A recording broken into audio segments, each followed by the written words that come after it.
Capítulo 3. De volta ao jogo. Eike Batista entrou em sua sala sem cumprimentar as pessoas pelo caminho e fechou a porta. Sequer tirou os óculos escuros. Ficou lá, sentado, parado. Por um tempo, ninguém ousou incomodá-lo. Todos sabiam a razão do mau humor. Não se atreveriam a tocar no assunto a não ser que ele o fizesse. Naquele dia, pelo menos fora ao escritório. Em condições normais de temperatura e pressão, o chefe costumava chegar ao meio-dia, depois da malhação na academia de casa ou de uma corrida ao redor da lagoa. Desde que fora ejetado da cadeira de chairman da TVX, porém, o mais comum era não sair para correr nem aparecer no trabalho. Ninguém sabia exatamente o que fazia quando ausente, mas não restava dúvida de que estava deprimido. Os poucos que, por necessidade, batiam na porta para levar-lhe um papel ou perguntar sobre alguma coisa ouviam o mesmo lamento. O mercado pune. O mercado pune. O ouro caiu, eu me dei mal. As cotações do metal de fato estavam em queda. Em 2001, quando a TVX foi à lona, o valor médio do ouro tombara a níveis só registrados no final dos anos 1970, mas bastava uma passeada pelos gráficos das empresas de ouro em um terminal da Bloomberg para constatar que a maior parte das concorrentes estava lá, sobrevivendo. Nem todo mundo quebrara porque o ouro caíra. Para Eike, no entanto, a culpa de seu fracasso estava do lado de fora em seus executivos, no excesso de confiança dos geólogos, nos políticos dos países onde seus projetos naufragaram. Nos papos com os mais próximos, enquanto ruminava os últimos acontecimentos, ele apontava esses culpados. Não eram poucos. Segundo avaliava, Flávio Godinho, seu vice-presidente jurídico na TVX, aliado de anos, atrapalhar as negociações com a Normandie Mining, ao sugerir que ele vendesse apenas metade da empresa, o que de fato foi feito em 1999, no auge da crise. Seus executivos canadenses haviam minimizado os problemas que se avolumavam, e o chileno Joseph Ambrus, o chefe dos geólogos, convenceram-o a comprar todas aquelas minas complicadas. Mesmo os poucos erros que admitia ter cometido estavam de alguma forma relacionados a algo fora de seu controle. Reconhecia que nunca deveria ter se aventurado em países onde era um completo estranho, subestimando as idiosincrasias políticas locais. Uma de suas tiradas preferidas, ao relatar o que se passara na TVX, era a frase que teria ouvido de um ministro grego, ao reclamar dos problemas que enfrentava para obter autorizações: "Você não sabe que nunca pode confiar em um grego?" Tratava-se de uma tremenda simplificação dos percalços vividos na Grécia, mas dava boa amostra de como Eike processava os acontecimentos. Outro equívoco, ele achava, era ter deixado que as sucessivas associações com outras empresas tivessem reduzido sua participação a algo entre 11% e 14% da TVX, o que limitou seu poder. Se possuísse mais de 50% das ações, não teria sido expulso da direção e poderia resolver a situação. Só não havia mágoa ou recalque com relação a Sean Harvey, justamente o homem que o pôs para fora do conselho, uma atitude que deixava revoltados os assessores mais próximos. "Ele não é um traidor. É meu sucessor", dizia. No Brasil, os negócios que Eike criara em surtos escapistas enquanto a TVX se afundava em problemas tampouco iam bem. A JPX, fabricante de jipes que cometera um erro operacional atrás do outro, estava à beira da falência. A Clarity, de cosméticos, agonizava à espera de um incauto que a comprasse. Só as duas acumulavam um rombo de mais de 100 milhões de reais, e continuariam rendendo processos de clientes e franqueados muitos anos depois de vendidas. A Geoplan, aquela companhia de água que Eike imaginara ser possível vender aos investidores canadenses em plena crise da TVX, fora criada e negociada por 56 milhões de dólares a Enron. 2. Mas todo o dinheiro foi aplicado na Exe Express, empresa de entregas expressas criada para concorrer com os Correios, que também faliria, com prejuízo de mais de 36 milhões de dólares. Ou seja, aos 44 anos, Eike Batista havia quebrado, ao mesmo tempo, no Canadá e no Brasil. Mas Eliezer, o papi, viria em seu socorro e recorreria a seus contatos. Um deles, o amigo Roberto Cai, professor da Universidade de São Paulo, com passagem pelo Instituto de Tecnologia de Massachusetts, que participara da implantação do gasoduto Brasil-Bolívia e que acabara de deixar o conselho da claudicante multinacional de energia Enron. Ambos acompanhavam então, com interesse, o desenrolar de uma crise que, em breve, incluiria a palavra apagão no vocabulário dos brasileiros. Ao longo da década anterior, o governo tucano privatizara as distribuidoras de energia, mas o programa empacou ao alcançar as geradoras. As distribuidoras se expandiam, mas a capacidade de geração de energia continuava estacionada. Para resolver esse desequilíbrio, que, com o crescimento da economia, fatalmente chegaria a um ponto crítico, o governo de Fernando Henrique Cardoso criou o Plano Prioritário de Termoelétricas, que previa a construção de 49 usinas térmicas -3 e que não deslancharia, principalmente porque os empresários ficaram reticentes em assumir os custos da matéria-prima, o gás, em dólar, e vender a energia em reais. Considerando o risco muito alto, recusavam-se a investir. Com o agravamento da estiagem e o esvaziamento cada vez maior dos reservatórios das hidrelétricas, o governo já cogitava obrigar a Petrobras a vender gás a preços fixos e conceder empréstimos subsidiados, via BNDES, a quem quisesse empreender.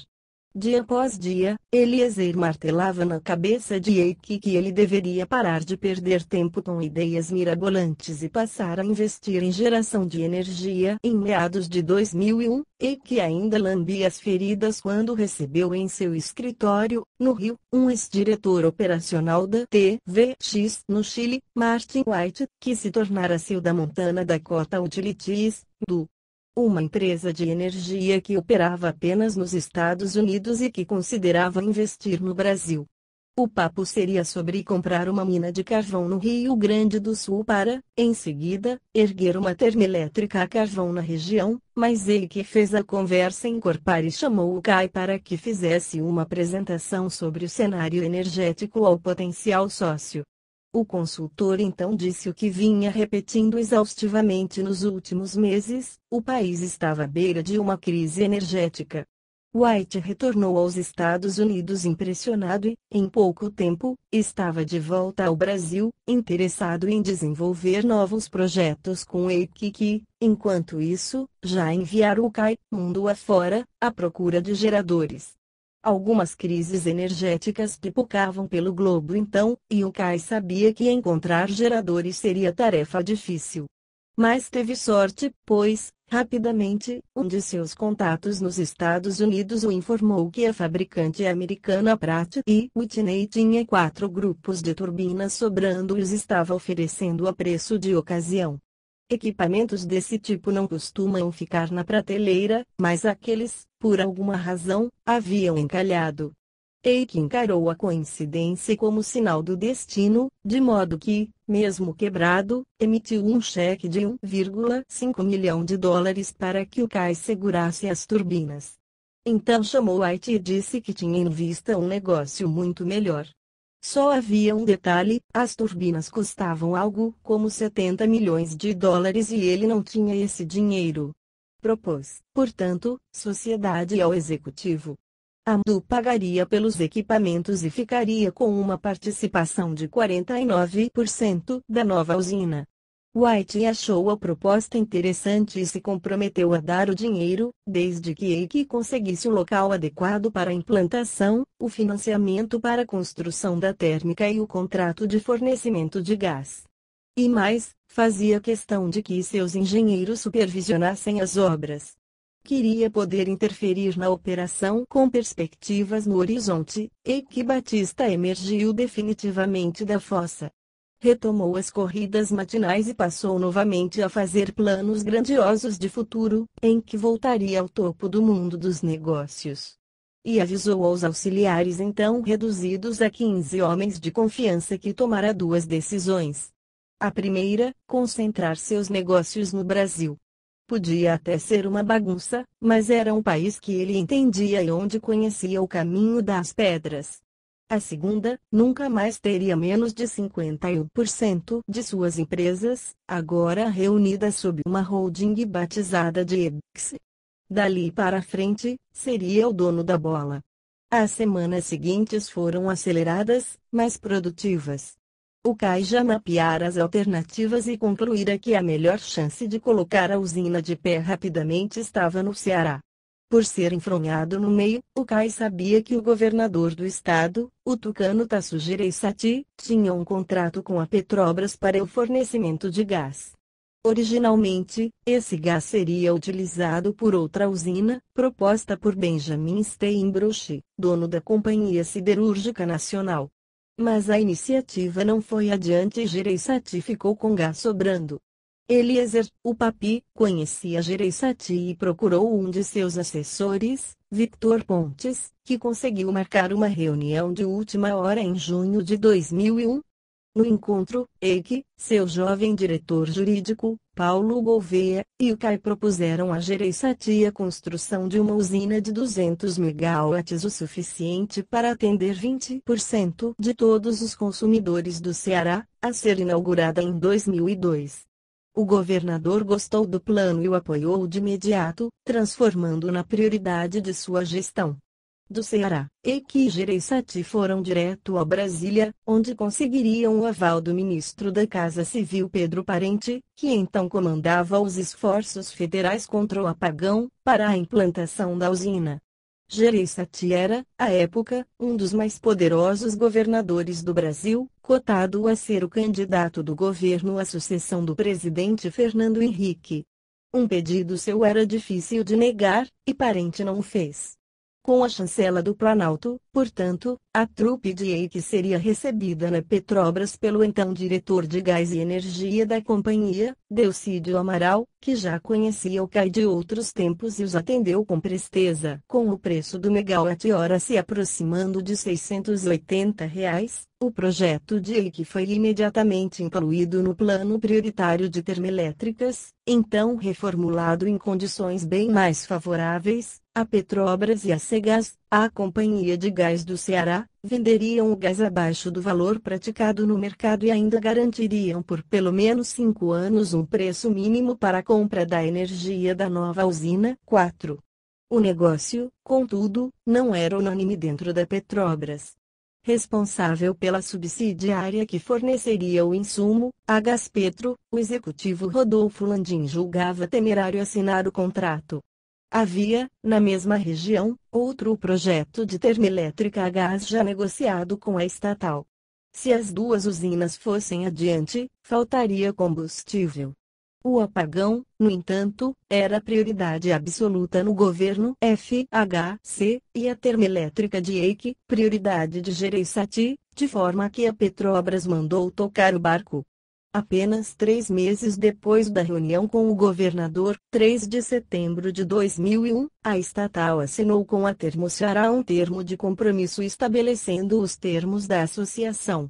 Com o documento em mãos garantindo o fornecimento do gás para a usina, Eike e seus sócios puderam fazer jus aos empréstimos do BNDES e mais um consórcio de bancos privados liderado pelo Itaú e pelo Eximbank que asseguravam o investimento de $150 milhões necessário à obra. 5. O contrato final entre a Petrobras e a nova empresa de Eike só seria assinado mesmo em março de 2002, numa solenidade com a presença do próprio Fernando Henrique Cardoso. A correria fora tanta que não houvera tempo de aprová-lo em reunião de diretoria, como determinavam os trâmites internos da estatal. Dias depois de o contrato já assinado, um constrangido Francisco Gross, então presidente da Petrobras, chamaria os diretores em sua sala para explicar Tivemos de fazer tudo às pressas, mas vai precisar constar em ata como se tivesse sido aprovado em nossa última reunião. Vocês fiquem à vontade para discordar, mas agradeço se puderem assinar um adendo. Houve muxoxos. Ninguém, entretanto, teve coragem de se recusar. Ao final da transação, Eike se tornara o mais novo proprietário de uma usina termoelétrica, tendo tirado do bolso, no entanto, só aquele 1,5 milhão de dólares que garantira as turbinas. Um negócio de pai para filho, cujas condições se transformariam em arma na guerra da campanha eleitoral que se aproximava. Para Eike, o que importava era estar de volta ao jogo. Logo ao assinar o termo de compromisso, no início de setembro, o empresário foi ao porto de Pecém, no Ceará, para o lançamento das obras de sua usina, com a presença de Jereissati, de FHC e de vários grãos tucanos. Sentia-se vitorioso. Quem brilhou, no entanto, foi Luma, que cometeu a imprudência de usar um vestido amarelo curto e esvoaçante, totalmente incompatível com a ventania do litoral cearense. Durante toda a solenidade, ela travou sobre o palanque uma infrutífera e distraída luta contra o vento, que insistia em levantar sua saia, para alvoroço da tucanagem e dos fotógrafos. No dia seguinte, a cena de Luma tentando conter o vestidinho estava em todos os jornais. E a termoelétrica, que oficialmente recebera o nome de Usina Senador Carlos Jereissati, em homenagem ao pai de Tasso, na boca do povo virou simplesmente Termoluma. A mulher de Eike, aliás, vinha colocando à prova o fair play do marido. Embora ele garantisse não ser ciumento, vivia demonstrando o contrário. As primeiras cenas de ciúme se deram já nos primeiros meses de relacionamento. Da primeira vez que a viu beijar um homem na TV, em uma novela da Globo, engasgou com o refrigerante que tomava e reclamou: "Mas você beijou o homem igual me beija." 6. Ele sabia que se casara com uma sex symbol, estrela de uma das capas mais populares da Playboy, eleita em 1988 Miss Playboy Internacional, título conferido à coelhinha mais sexy do mundo. Sabia também que, antes de conhecê-lo, Luma já arrebatara os corações de homens cobiçados como o jogador de futebol Renato Portaluppi, o Renato Gaúcho, com quem viveu uma tórrida e escancarada paixão. Tudo aquilo fazia parte do pacote, mas, às vezes, Eike não conseguia se conter. 1 ano e meio depois do casamento, em junho de 1992, Gaúcho declarou à Interview que a modelo fora a melhor mulher que já tivera na cama. Apesar de ela estar casada e com um filho, tenho medo de encontrá-la de novo, disse Sete, e que ameaçou processar o jogador, que, em vez de se calar, desafiou: "Eu não fiz nada que justifique um processo. Estou comentando algo que realmente aconteceu." 8. O fato de a família e os amigos mais próximos terem reprovado o casamento desde o início só piorava a situação. Os pais de Eike, Juta e Eliezer, consideravam um absurdo o filho ter deixado uma moça tão fina como Patrícia Leal para correr aos braços de uma playmate que tratavam com frieza. Mas Luma era determinada. Disposta a se provar tão valorosa quanto a antecessora, deixou as novelas para nunca mais voltar. Afastou-se temporariamente dos ensaios CX e abandonou até as idas à academia, já que o marido mandara montar um circuito de malhação completo na mansão do Jardim Botânico para que ela se exercitasse diariamente com um personal trainer.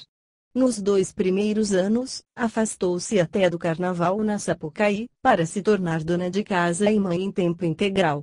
Sem agitação de outros tempos, contudo, Luma passaria a cobrar a presença de Eike a seu lado. Mas ele, vidrado nos negócios, só queria saber de viajar a trabalho, falar de trabalho, ler sobre trabalho. Vez por outra, quando a pressão apertava, desabafava com os mais próximos e dizia que Luma era uma âncora em sua vida. Por causa dela, evitava viajar demais para o Canadá, algo de que se ressentiria quando a situação da TVX degringolasse. Foi para que a mulher tivesse uma ocupação e quem sabe passasse a entender melhor suas ausências, que Eike teve a ideia de montar a Clarity. Não funcionou. O que Luma queria mesmo era causar impacto. Depois do breve hiato, voltou ao ribalta da avenida e cada vez mais esplendorosa. Em fevereiro de 1998, desfilou à frente da bateria da escola de samba Tradição com uma provocante fantasia de pantera negra, em que reluzia uma coleira bordada com o nome do marido em pedras de brilhante. Era uma forma de render homenagem a Eike, que costumava viajar ao exterior na época do carnaval, segundo ela mesma declarara certa vez, só para não vê-la desfilar. O gesto teve imensa repercussão.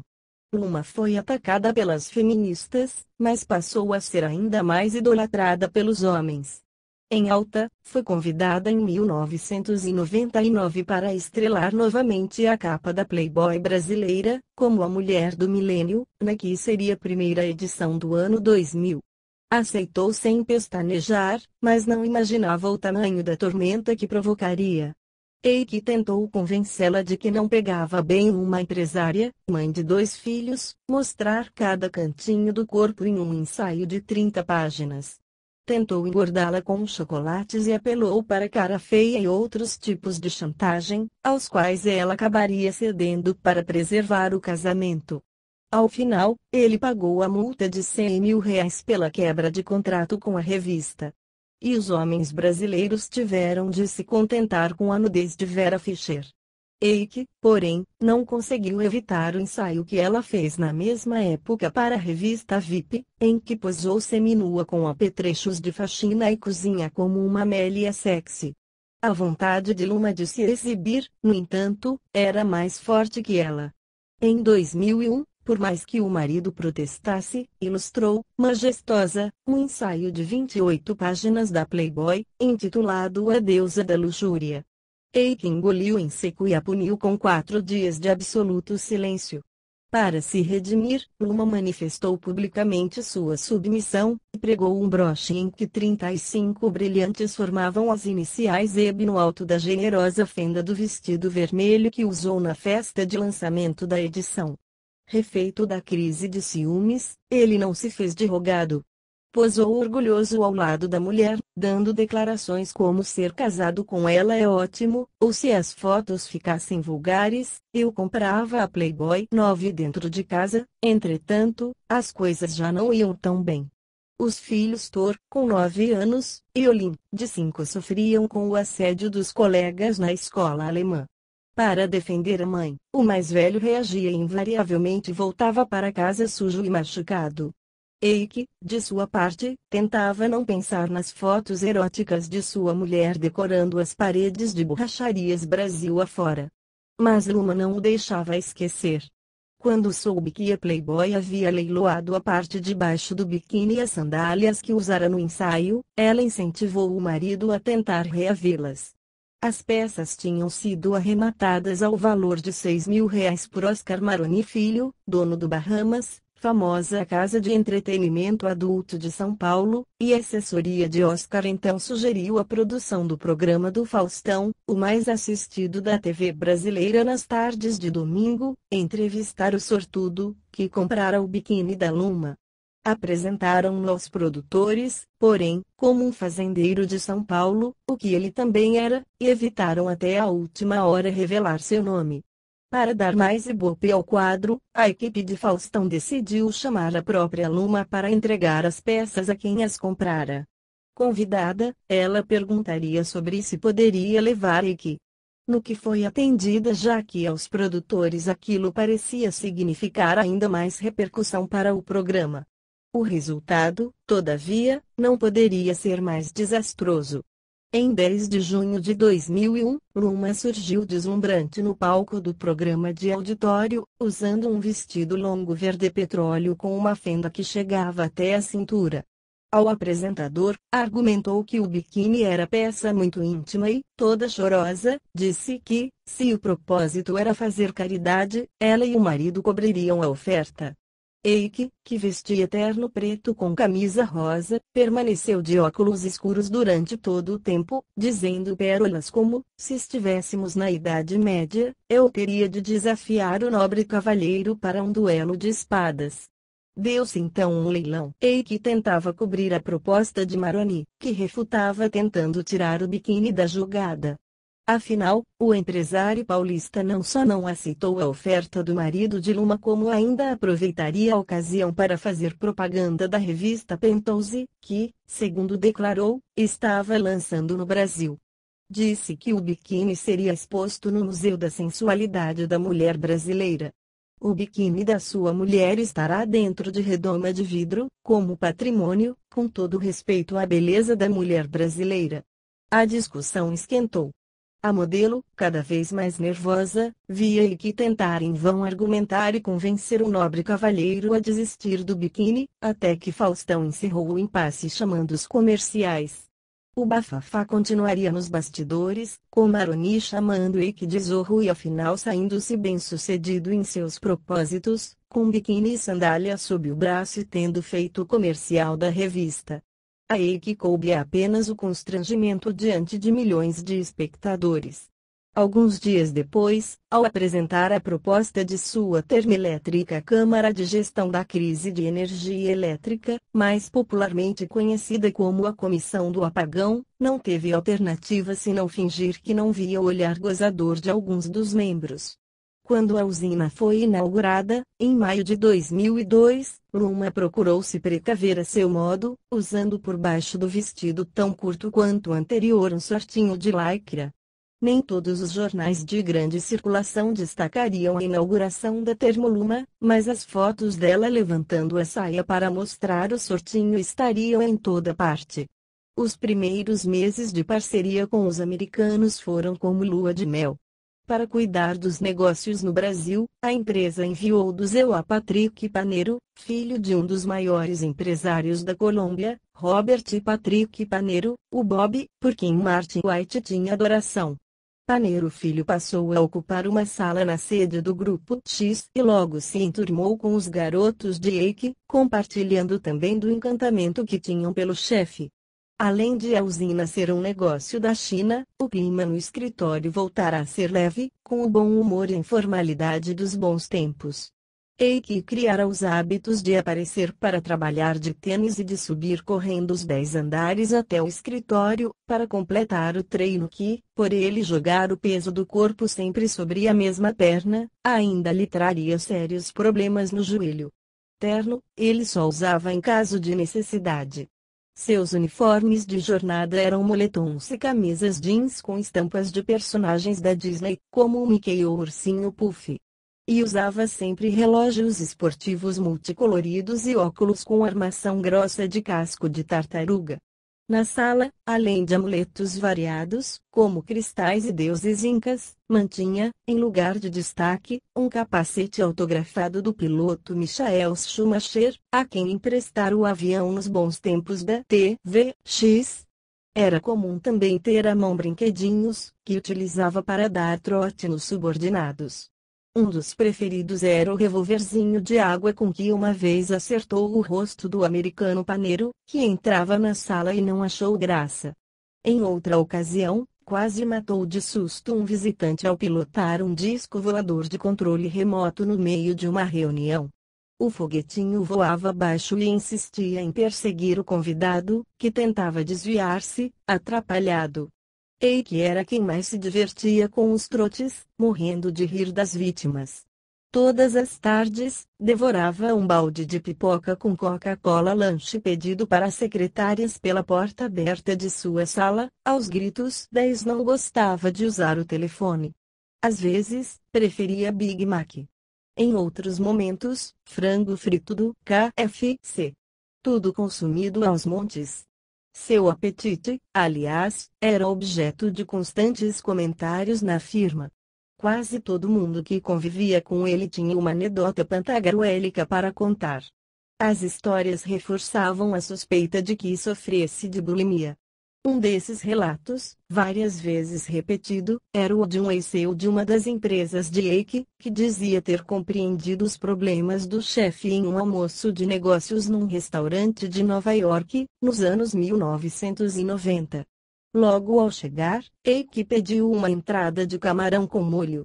Em seguida, mandou vir um surf and turf, combinado de steak com lagosta, que costuma fazer sucesso nos restaurantes americanos. A carne, imensa, foi traçada rapidamente. Depois veio a lagosta, que terminou de comer antes mesmo que os outros debelassem o prato anterior. Então, foi ao banheiro, voltou e comeu outra lagosta, diante do olhar admirado dos colegas de mesa. Nunca entendemos por que nós, que não conseguíamos comer nem metade do que ele comia, estávamos tão fora de forma, e ele sempre tão magro. Naquele almoço, caiu a ficha. Não faltava também quem contasse ter seguido Eiki ao banheiro de um restaurante e ouvido barulhos suspeitos. Entretanto, ninguém nunca ousou lhe perguntar a respeito. Era ele quem, ao notar a curiosidade geral, dizia ter o metabolismo bem mais acelerado do que a média, citando inclusive a quantidade de calorias que seu corpo costumava queimar à noite. Dessa forma, prosseguia, podia comer o quanto quisesse, sem engordar. E fazia questão de exibir sua comilança. Certa vez, nos primórdios do Grupo X, mandou a secretária comprar uma mala tamanho família para acomodar todos os pratos do cardápio do restaurante japonês Miyako, um dos melhores do centro do Rio, que ele tinha o hábito de pedir juntos, em uma única refeição. Eiki sabia tirar proveito da fama de excêntrico. Fazia disso uma marca pessoal. Em seus tempos de celebridade no Canadá, era raro o artigo ou a reportagem em que seu nome não viesse acompanhado do adjetivo flamboyante e exuberante, em inglês. Timidez, definitivamente, não era com ele. Assim que a termoelétrica deslanchou, contratou uma assessoria de imprensa. E deixou claro, já na primeira conversa, que seus objetivos não eram nem um pouco modestos. Hoje eu sou o marido da Luma e o filho do Eliezer. Mas você pode ter certeza de que, em pouco tempo, serei o maior empresário do Brasil. Seus fracassos internacionais ainda sobressaíam mais do que os sucessos domésticos, mas ele sempre tinha uma versão edulcorada da realidade para oferecer.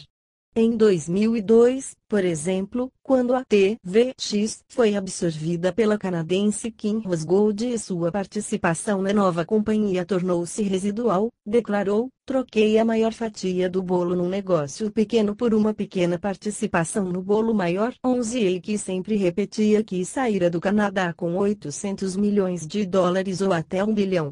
Conforme o interlocutor.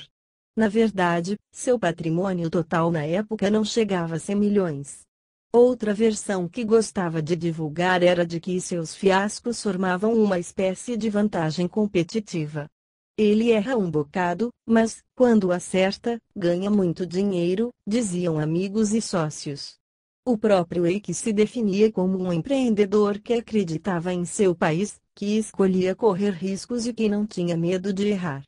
A mentalidade do empresário brasileiro é jogar sempre o risco para os outros. A maioria só entra em um grande negócio se o governo estiver por trás, afirmou o repórter Consuelo Diegues, que, em outubro de 2002, assinou na revista Exame um perfil de Eiki com o sugestivo título de Mais do que o marido da Luma. Na mesma época em que Eiki criticava os colegas que viviam pendurados em governos, as urnas consagravam Luiz Inácio Lula da Silva, do Partido dos Trabalhadores, como presidente da República. Eiki nunca fora próximo a Lula. Pelo contrário. Em 1989, quando o sindicalista disputou a presidência pela primeira vez, o presidente da Federação das Indústrias do Estado de São Paulo, Fiesp, Mário Amato, declarou que 800 mil empresários deixariam o país caso fosse eleito. 12 O número era obviamente um chute, mas muitos de fato temiam o candidato de esquerda Eiki Batista entre eles. Tanto que, no dia da eleição, ele e Patrícia Leal saíram para votar vestidos de vermelho, ideia dele para despistar petistas que porventura resolvessem hostilizá-los, se desconfiassem de que eram ricos e votariam em Fernando Collor de Mello. 13 anos depois, no entanto, ambos Lula e Eiki já haviam mudado muito. O político se tornara um candidato pragmático e palatável ao mercado, que se comprometera publicamente a respeitar contratos e a manter o controle da inflação e a disciplina fiscal. O empresário, por sua vez, ganhará muito dinheiro vendendo seus projetos, mas quebrará ao se aventurar em países que lhe foram tão ou mais hostis do que qualquer governo petista teria sido em seus piores pesadelos. Apesar de seu discurso anti-governo, ele acabara de aprender, com a Termoluma, que contar com a ajuda do Estado poderia ser muito útil. Sua nova usina já fora inaugurada havia alguns meses quando, no início de novembro de 2002, logo após a vitória nas eleições, uma comitiva de petistas visitou o escritório da Holding X no Rio. Seriam diretos na conversa. A campanha deixara uma dívida de alguns milhões de reais no Caixa 2 e de 770 mil reais na contabilidade oficial, e eles precisavam de dinheiro para cobri-la. No encontro com Eike, repetiram o discurso de respeito aos contratos e disseram que Lula precisava se aproximar do empresariado. Um dos emissários até chegaria a usar, em sua argumentação, a expressão empresários do PT. Eike gostou do que ouviu e se dispôs a ajudar. Uma quantia com 6 zeros foi doada, mas o partido exigiu que, para efeitos contábeis, pelo menos uma parte fosse registrada na prestação de contas à Justiça Eleitoral. Ocorre que, naquele ano em específico, ganhos com vendas de participações em empresas, o grosso das receitas dos negócios de Eike não serviam como fonte de renda para a doação de campanha. Assim, apesar de poder ofertar os recursos, nem ele nem suas empresas tinham receita para sustentar a doação oficial. Do ciclo íntimo de Eike, a única pessoa que tivera renda declarada no ano fiscal anterior fora Luma de Oliveira, os cerca de $200 mil de cachê da Playboy. A solução, portanto, foi ela contribuir oficialmente com R$ 27 mil de generosidade registrada na última versão da prestação de contas da campanha do PT, em 25 de novembro de 2002. 13 Divulgada a contabilidade, ficou-se sabendo que a modelo fora a pessoa física que mais doara a campanha vitoriosa de Lula. O fato, claro, despertaria curiosidades, já que nunca antes a modelo tivera qualquer envolvimento com política, e nunca mais voltaria a ter. Questionada sobre sua repentina simpatia pelo PT, ela declarou à revista Caras: "Voto no Lula desde 1989 e votaria novamente sem a menor dúvida." A Veja Rio, ela fez questão de ressaltar: "Foi a quantia que pude dar. E foi o meu dinheiro, não o do Eike." Os petistas ficaram agradecidos, mas não o suficiente para que Eike Batista fosse convidado à concorrida cerimônia de posse no Palácio do Planalto. Uma boa parte do partido ainda via o empresário como um aventureiro, um playboy. Apenas Luma recebeu o convite, que não previa acompanhante, e preferiu não ir. Depois do episódio, porém, Eike estabeleceu para si uma meta, que de vez em quando repetia para si próprio em voz alta, sem se importar com que seus assessores ouvissem: "Como faço para virar um empresário do PT?" Entre erros e acertos, a balança de Eike Batista só começaria a pender para o saldo positivo no final de 2003, quando fez um movimento típico dos velhos tempos. Se tirara o pé da lama com a Termoluma, ainda não se podia dizer que dera a volta por cima. Mas então um conhecido na AngloGold, de que fora sócio em uma mina nos anos 1980, deu a dica: a empresa estava louca para se livrar de uma reserva no Amapá, chamada Pedra Branca do Amapari. A área, adquirida no final dos anos 1990, poderia ter cerca de 1,7 milhão de onças, com 2,13 gramas de ouro para cada tonelada de minério menos 14, o que, para os padrões da indústria, era apenas razoável. Aquela perspectiva de extração pouco exuberante, somada aos conflitos com os donos das terras, às dificuldades de licenciamento ambiental e a pouca rentabilidade em tempos difíceis para o ouro, afinal faria a AngloGold abandonar o projeto. Eike sentiu o cheiro de oportunidade. 16 anos antes, conseguira fechar o melhor negócio de sua vida ao resolver os litígios de La Coipa, no Chile. Ademais, os preços do metal voltavam a subir. Se os problemas fossem eliminados, a reserva poderia ser passada adiante com um belo lucro. E o melhor, ao contrário dos jipes e dos cosméticos, aquela era uma seara que dominava. Em maio de 2003, fechou com a AngloGold a compra da mina por 18 milhões de dólares, dos quais 3 milhões foram pagos de imediato, ficando os outros 15 milhões a serem honrados em 2 prestações. Aproximava-se novamente a hora de colocar a máquina de empacotar e vender projetos para funcionar. Chamou então uma consultoria para refazer a estimativa das reservas de pedra branca do Amapari, resultado segundo o qual, além de ouro, o local tinha também um bocado de minério de ferro. Vislumbrando mais negócios, EIC dividiu a mina em 2 empresas e batizou de Atlântico Gold a dona dos direitos sobre a exploração do ouro. O próximo passo seria conseguir o licenciamento ambiental. Precisava fazer um acordo com a comunidade local e, para tanto, necessitava da ajuda do dono do Amapá, o senador José Sarney. Eliezer, que conhecia Sarney da época em que fora ministro de Minas e Energia, encarregou o ex-representante da Vale em Brasília, Kleber de Farias Pinto, de marcar as reuniões. Para que o licenciamento saísse, a EIC custearia obras do interesse da comunidade local. EIC e Sarney se entenderam muito bem, e a primeira autorização saiu em 6 meses, 15 apesar das críticas de que o estudo de impacto ambiental que nada detalharia a fundo só fora feito depois de adquirida a reserva. Com os papéis em mãos, enfim chegara a hora de oferecer o projeto na praça. Para isso, precisava de um banco e não lhe ocorreu ninguém melhor do que Mike Vitton, seu antigo parceiro no Canadá. Mesmo sendo palco de sua derrocada, o país permanecia como grande mercado para minas de ouro. E EIC era, antes de tudo, um pragmático. Tanto o que, para comandar a operação, convidou ninguém menos que Sean Harvey, seu algoz na TVX. Assim, como nos velhos tempos, EIC, Vitton e Harvey colocaram em ação o chamado Dual Track, que presumia sondar o mercado para 2 alternativas ao mesmo tempo, a venda simples ou uma oferta de ações na bolsa. Seus representantes iam às reuniões com grandes empresas e diziam: esse ativo é tão bom que estou pretendendo levá-lo ao mercado. Você sabe que, nesse caso, as ações vão subir e ele vai custar bem mais. Então, por que não o compram logo de uma vez?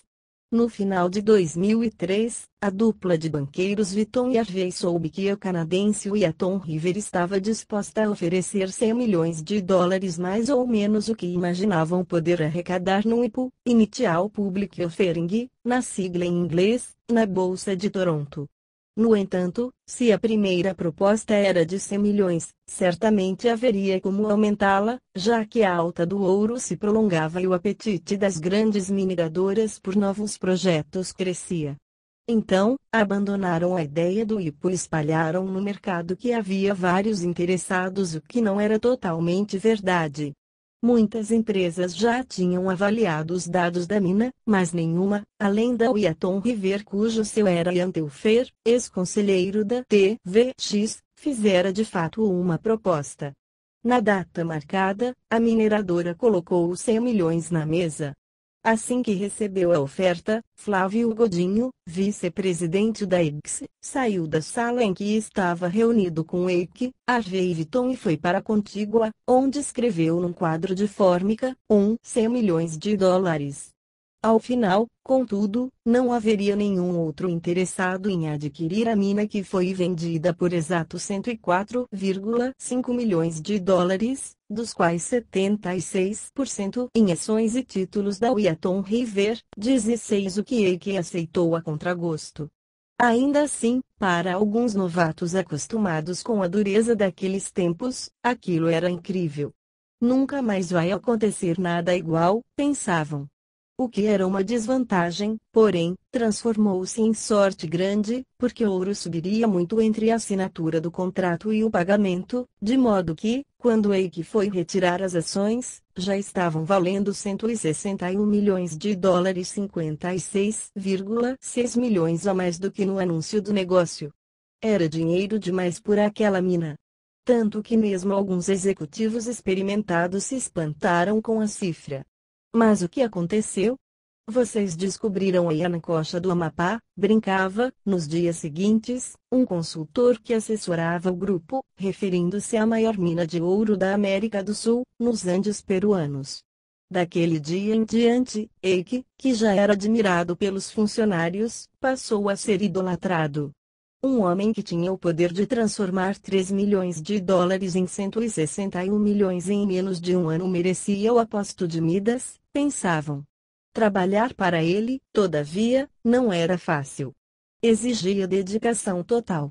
Era preciso se conformar em ficar no escritório até bem tarde, encarar almoços e jantares com gringos nos finais de semana, viagens constantes e repentinas a negócios e atender às ligações do chefe a qualquer hora, muitas vezes durante a madrugada. Em troca, prometia fazer a todos muito ricos. Quando ele ganhava, todos ganhavam junto. Era a recompensa pelo trabalho duro, a que Eike, bem-humorado, chamava de kit felicidade. Em 18 de março de 2004, dia em que o dinheiro da Wheaton River foi depositado, chamou seus funcionários para receber seus kits. Aos 3 mais próximos Godinho, Gouveia e outro diretor de sua holding, Dalton Zé, que tinham entre 0,5% e 5% da mina, distribuiu 10 milhões de dólares. E mesmo aqueles a quem nada prometera, como secretárias, contadores e assistentes de diretoria, entregariam cheque poupudo. Em julho, como prêmio extra, levou seus 20 principais executivos e suas mulheres para comemorar na estação de esqui de Termas de Chillán, no Chile. Assim como os outros, Eike estava acompanhado, mas não por Luma. O relacionamento entre Eike e Luma, tão apaixonado no passado, desgastara-se com o tempo. Havia cobrança dela por tê-lo mais perto e mais presente, e a resistência dele, cada vez maior, às fotos sensuais da mulher e a sua participação nos desfiles da Sapucaí. E então o surgimento de um personagem novo fez romper o que já ia por um fio. Um personagem moreno, de olhos azuis e 80 quilos muito bem distribuídos em 1,80 metros. Tratava-se do capitão dos bombeiros José Albucacis de Castro Júnior, que Luma conhecera ao ser nomeada madrinha do calendário da corporação, um compêndio de fotos de bombeiros em poses sensuais em que Albucacis era a estrela. O dinheiro para a confecção do calendário saíra do bolso de Eike. Nem Luma nem Eike, casados havia 13 anos, tinham a ilusão de que o outro fosse fiel. Quando ele descobriu o bombeiro, porém, o tempo fechou. O clima passou a ser de muita discussão e brigas homéricas, e não só quando estavam sozinhos, mas também na frente dos amigos e dos filhos. Em janeiro de 2004, na tentativa de salvar o casamento, ela anunciou que não poderia desfilar à frente da bateria da Mocidade Independente. A desculpa: estava grávida e o médico proibira. 17 em março, a notícia da separação começou a aparecer em colunas sociais e Luma acabou desmentindo a gravidez. Numa entrevista para explicar a história, ela tornaria tudo ainda mais rocambolesco, ao dizer que fora Eike o autor da ideia de se declarar grávida, tudo para esconder o fato de que não a deixara desfilar. Não funcionou. A separação se daria ao menos nos primeiros momentos num ambiente ruim, com acusações de parte a parte e um pedido judicial dela para que o marido saísse de casa.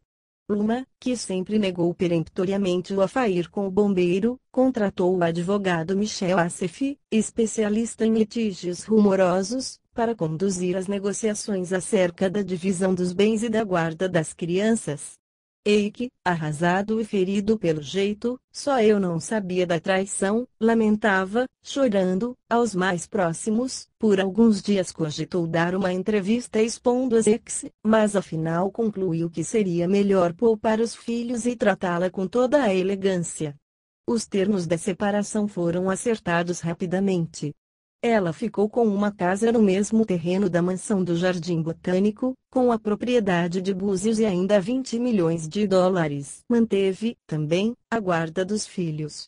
Foi uma fase difícil para o empresário, com várias tardes de ausência no escritório e momentos de depressão. Quando emergiu, semanas depois, virou figura assídua nos eventos da noite carioca.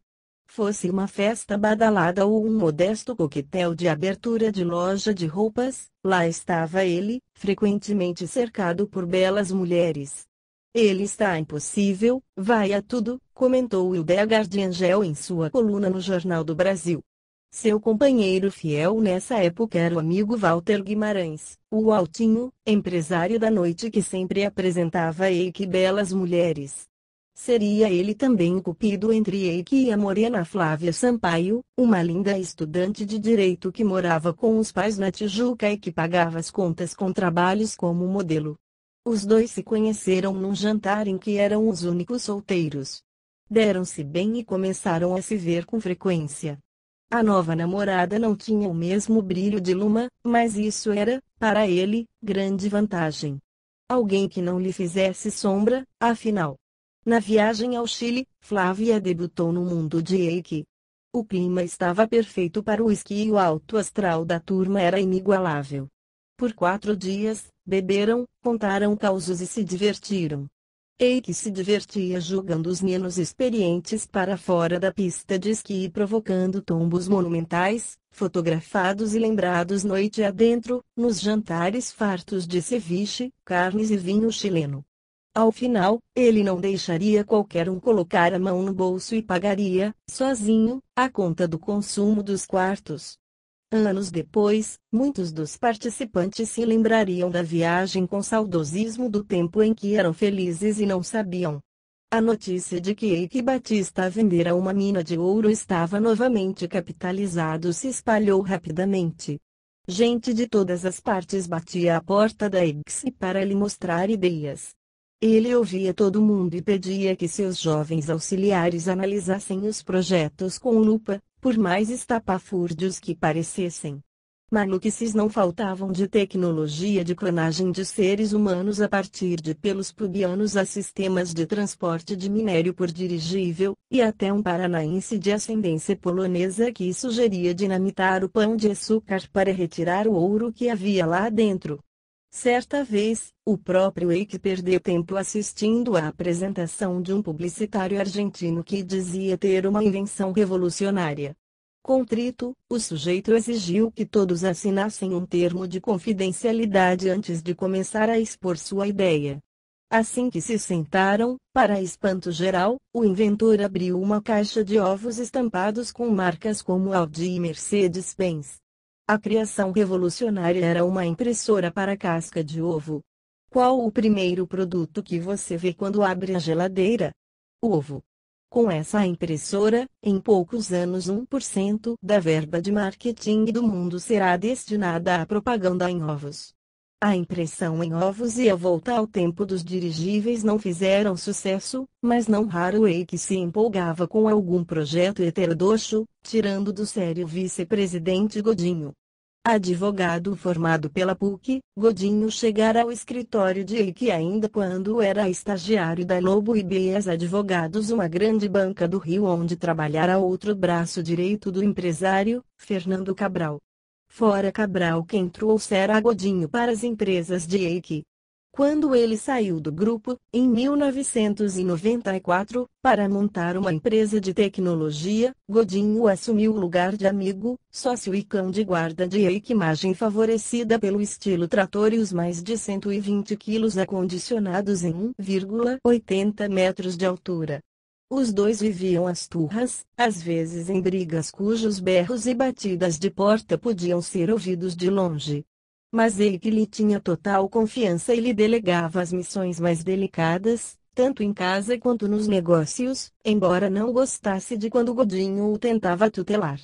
O auxiliar, por sua vez, sabia que era inútil contrariar o chefe e ir contra sua natureza. Um dos empreendimentos que autorizara, por exemplo, era uma fábrica de tintas que espantavam o mosquito da dengue. Depois de alguns milhões gastos, descobriu-se que o produto tinha tantos componentes proibidos pela Anvisa que nunca seria aprovado para comercialização no Brasil, e a ideia foi abandonada, assim como diversas outras na história do Grupo X. Quando lhe apresentavam a conta de cada brincadeira, Godinho praguejava, mas acabava se conformando. O maior e mais ambicioso projeto de Eike Batista, no entanto, não estava sendo gestado nas saletas de reunião do escritório da Praia do Flamengo. Tampouco sairia da mente de algum inventor amalucado. Era nas conversas diárias com o pai, Eliezer, que Eike dava forma ao seu grande plano, que o patriarca chamava de grande design. Desde que a Termoluma começara a dar dinheiro, pelos idos de 2003, Eliezer andava animado com o rumo tomado pelo filho e achava que ele tinha em mãos uma grande oportunidade. Eram frequentes os longos papos na varanda da casa do patriarca, também no jardim botânico, quase vizinho à mansão de Eike. Às vezes, convidavam alguém.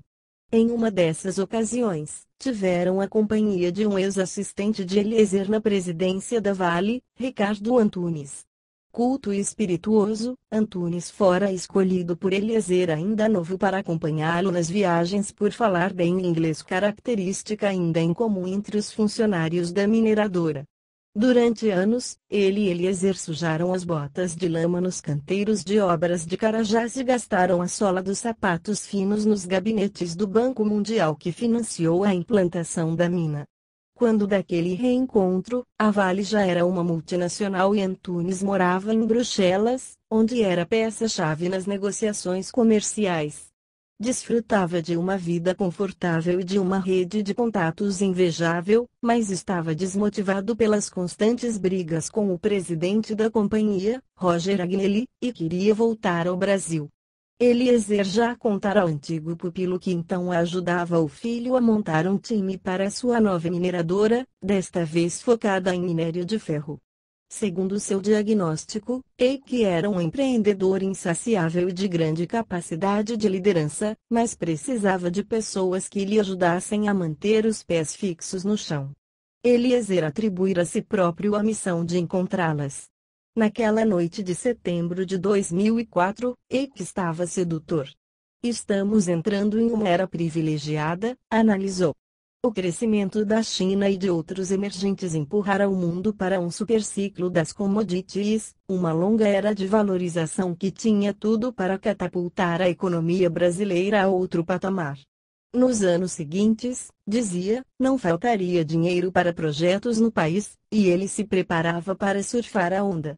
Sua ideia era construir um grupo de empresas ligadas à mineração, à energia e à infraestrutura para abrir capital na bolsa. O discurso de Eike fazia todo sentido para alguém que como Antunes passara a vida naquele métier. E havia ainda a autoconfiança e o carisma do empresário, capaz de convencer qualquer interlocutor de que chegaria onde quisesse. Ao final da conversa, repetiu uma de suas frases preferidas: "Meu trabalho é ler o jornal de amanhã." Depois do jantar, levou Antunes para casa, perguntando sobre os filhos, a vida fora do Brasil e os planos para o futuro. Eike se revelava, ali, uma grata surpresa. No passado, muitos dos jovens admiradores de Eliezer tinham a impressão de que o velho e o filho tinham um relacionamento um tanto distante. Naquele encontro, entretanto, pareciam bastante afinados. Em poucas semanas, Antunes pediria demissão da Vale e começaria a trabalhar na MMX. Na nova empresa, juntou-se a outros ex-Vale, como Joaquim Martino e Dalton Zé, e encontrou vários projetos em andamento.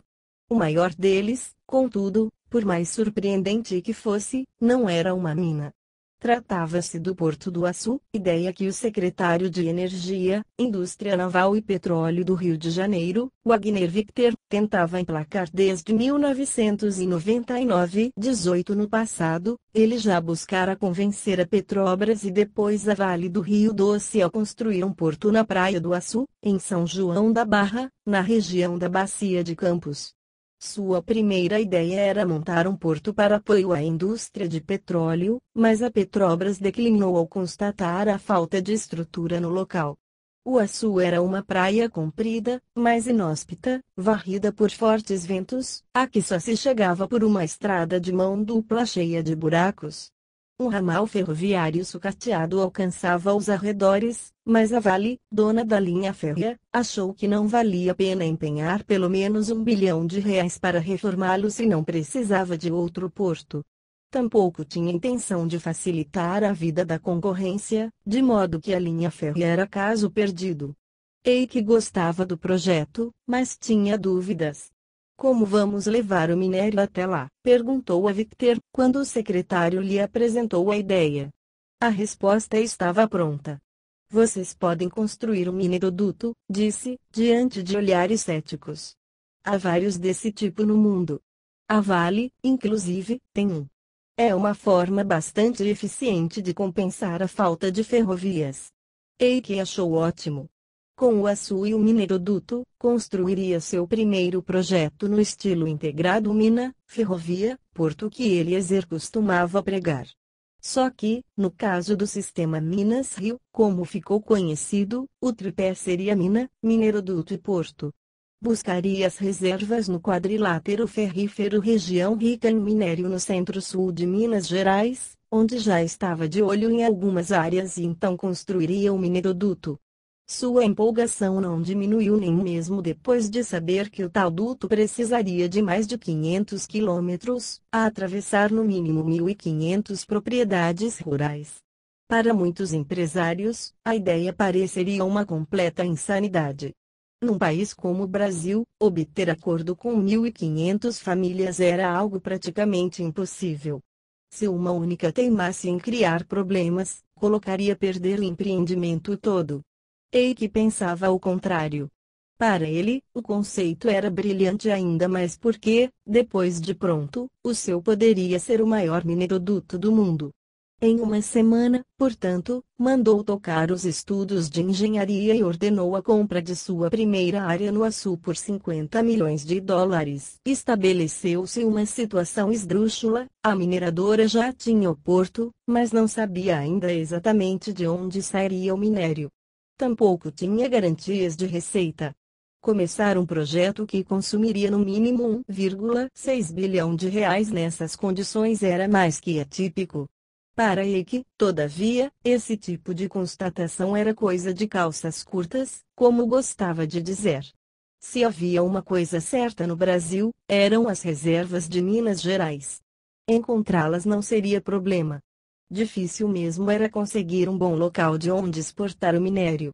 Seu pai não costumava dizer que uma produtora de minério era, na verdade, uma empresa de logística. Pois então, para justificar economicamente a construção do porto e do mineroduto, a produção da MMX em Minas Gerais deveria ser de pelo menos 15 milhões de toneladas ao ano, equivalente a 1/3 da de Carajás, a maior mina de ferro brasileira em 2000. A única mina do grupo na região do quadrilátero ferrífero, em João Monlevade, não alcançaria esse volume. Seria preciso, portanto, conseguir mais reservas, e era nisso que Martino e Nosé se concentravam, enquanto Antunes mergulhava no planejamento logístico. Os planos da mineradora incluíam 2 outros polos produtores, que o time de Eike chamava de sistemas, sempre obedecendo ao conceito de mina, ferrovia, ou hidrovia, ou mineroduto, e porto. 19 O sistema Mapa aproveitaria a reserva de minério de ferro que restara na Serra do Navio, no mesmo local da mina de ouro da Atlântico Gold. De lá, o minério seria transportado de trem até o Porto de Santana e depois seguiria em barcaças até Macapá, de onde partiria para o exterior. Em Corumbá, no Mato Grosso do Sul, base eleitoral do parceiro Delcídio Amaral, estava previsto outro polo, o Sistema Corumbá, com uma usina termoelétrica binacional de 4 turbinas, 2 do lado brasileiro da fronteira e 2 do lado boliviano para aproveitar a diferença de tributação. O carvão vegetal, produzido nos arredores da usina, alimentaria também uma fábrica de ferro gusa, matéria-prima fabricação de aço. Dali, o carvão também poderia viajar em barcaças até Uruguai, de onde seria exportado. Aos poucos, a nova empresa tomava forma por conta de seus projetos, e que começara a se relacionar com políticos, dos quais, desde 2002, já se tornara mais próximo do que em toda sua vida. Passara a frequentar os gabinetes e as casas dos senadores José Sarney e Delcídio Amaral, e tinha boa interlocução com os governadores Tasso Gereissati, do Ceará, e Zeca do PT, do Mato Grosso do Sul. Por causa do Porto do Açu, era bem recebido também por Rosinha Garotinho, do Rio, e Aécio Neves, de Minas. Só não conseguia se aproximar de Lula e do PT. Contratara havia pouco tempo como consultor o jornalista Roberto da Vila, conhecido por apresentar um programa de entrevistas e que fora deputado constituinte pelo PDT nos anos 1980. Da Vila havia sido casado com a irmã de uma cunhada de Eike e os dois se encontravam de vez em quando, em ocasiões sociais. O empresário adorava as histórias que o jornalista contava sobre seus entrevistados e gostara especialmente de saber que seu consultor tinha ótima relação com Lula, companheiro de constituinte. Da Vila não aparecia muito na sede da Eike, mas Eike acreditava que pudesse lhe ser útil. E foi. Eike já estivera com o presidente da República em 2003, para uma audiência obtida por intermédio do senador Delcídio Amaral. Mas sabia que era alvo de certo preconceito no PT, em razão de seu estilo outsider e pela paixão por velocidade. Muitos dos recém-chegados ao poder o consideravam um aventureiro, o próprio Lula, inclusive. Por isso, empenhara-se em conseguir uma chance de ir ao Planalto expor seus projetos. A recepção, contudo, fora protocolar. Mas agora era 2004 e Eike quis tentar de novo. Foi a vez de Da Vila lhe conseguir uma audiência que de novo resultaria num encontro morno. O empresário falou de seus projetos e mostrou mapas e estudos detalhando os sistemas logísticos que, dizia, ajudariam a transformar a economia brasileira. Lula se declarou impressionado, mas não deu muita conversa àquele aventureiro que mais parecia um playboy brincando de empreendedor. Eike agradeceu ao consultor pelo contato, mas compreendeu que ainda teria de percorrer um longo caminho antes de se tornar um empresário do PT. Era pena. Se Lula quisesse, poderia desempatar uma disputa que lhe consumia as energias. Um presidente recém-eleito, no entanto, não meteria a mão em um vespeiro por alguém que mal conhecia. Já na transição de governos, no final de 2002, o professor universitário Hildo Sauer, recém-nomeado diretor de gás da Petrobras, anunciara que reveria os contratos com 3 termoelétricas construídas no auge do racionamento com garantias de preço e de câmbio. A grande redução no consumo e as chuvas que caíram no início daquele ano fizeram o preço da energia baixar dos escorchantes R$ 680 por MWh para meros R$ 5 em um ano. Com energia barata sobrando, as usinas construídas meses antes haviam virado elefantes brancos. Desde a inauguração, em 2002, a Termoluma quase não fora utilizada. Outras 2 térmicas negociadas na mesma leva, Eletrobolt, da Enron, e a Macaé Merchant, da El Paso, também estavam às moscas. As caríssimas usinas, aliás, foram temas da campanha eleitoral. Petistas como Sauer e o especialista em planejamento energético da UFRJ Luiz Pingueli Rosa denunciaram diversas vezes, durante a campanha, o presente que a Petrobras dera aos empresários. Quando Lula assumiu, Hildo se tornou justamente o diretor da estatal responsável pelos contratos com as usinas, o impasse começou. Ninguém discordava de que a Petrobras tinha prejuízos com o contrato, mas os empresários argumentavam que haviam tomado o risco de investir quando ninguém se mostrou disposto a fazê-lo, de modo que não consideravam correto que fossem punidos por isso. Afinal, contraíram empréstimos e fizeram investimentos com base nos valores combinados. Modificar tudo àquela altura era quebra de contrato. Por sua vez, para os cabeças do PT alojados no Planalto, brigar pela ruptura de contratos no início de um governo que só se elegera porque havia prometido respeitá-los não era politicamente inteligente. A Petrobras decidiu então comprar as usinas de volta para estancar a sangria e chamou os empresários para negociar. Mas Eike não estava a fim de facilitar a vida da estatal. Dizendo-se traído pela companhia, recusou a primeira proposta, de 127 milhões de dólares, e mandou avisar que não venderia Termoluma por menos de 170 milhões, 20 se necessário, encontrar-se-iam nos tribunais.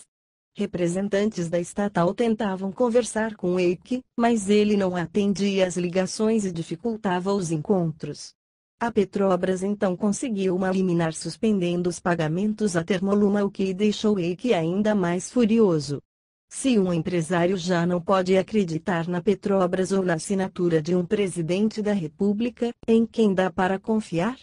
Imediatamente, ele anunciou que não poderia pagar mais os bancos que lhe emprestaram dinheiro, criando um impasse difícil de resolver. Delcídio e Sarney tentaram ajudar, mas encontraram as portas fechadas na estatal. O professor, como chamavam Hildo Sauer, estava irredutível. Gaúcho esquentado, esquerdista até a raiz da medula e totalmente antipático ao estilo empresarial de Eike Batista, considerava os contratos do apagão uma mamata injustificável, perpetrada por ninguém menos que o próprio Delcídio, cristão novo no PT. Dilma Rousseff, a então ministra de Minas e Energia, compartilhava da mesma opinião. Em nome da boa relação com o governador do Mato Grosso do Sul, Zeca do PT, ela receberia Eike e seus assessores diversas vezes em Brasília, geralmente para conversas sobre os projetos de Corumbá, mas logo avisou que não haveria negociação sobre a Termoluma. Mesmo com os avisos do governo, Eike insistia em resistir à Petrobras, o que irritou seus sócios americanos Bandu, cientes de que um contrato daqueles não tinha como se sustentar por muito tempo. Eles avaliavam que, feitas as contas, a proposta da estatal era mais do que razoável. Desde a inauguração, a Termoluma já recebera cerca de 100 milhões de dólares menos 21, o que praticamente pagava o investimento. Com mais 127 milhões, garantiriam um belo lucro e se livrariam de um litígio demorado com a empresa mais poderosa do Brasil. Havia ainda outra razão para quererem fechar negócio. Com a venda da usina, poderiam abater os créditos que ainda tinham com Eike e se livrar dele. O clima na sociedade não era nada bom. Depois do encantamento inicial, a informalidade do sócio brasileiro, que a princípio parecera tão saudável, revelou-se um transtorno. Acostumados a obedecer a processos e a respeitar hierarquia, os americanos se exasperavam com a dificuldade em conseguir acesso aos livros contábeis e documentos da usina. E, quando conseguiam, não gostavam do que viam. Queixavam-se do descontrole nos gastos e viviam reclamando com os sócios do abuso do cartão de crédito corporativo para pagar despesas pessoais de Eike, com empregados ou viagens em família. Ele tampouco estava satisfeito. Para começar, achava um absurdo que, depois de fazer os parceiros ganharem tanto dinheiro, ficassem enchendo o saco à toa. Considerava também os americanos muito moles, e sugeria, vez por outra, que atrasavam de propósito as remessas de recursos para a manutenção da planta. Nos últimos tempos, vinha tentando tocar outros negócios na área de energia, como a usina de Corumbá, sem Abdu, o que violava os termos do acordo fechado com Martin White. Depois de uma intervenção pacificadora de Eliezer e alguns amigos, Eike cedeu à pressão dos sócios estrangeiros e aceitou fechar um acordo com a Petrobras.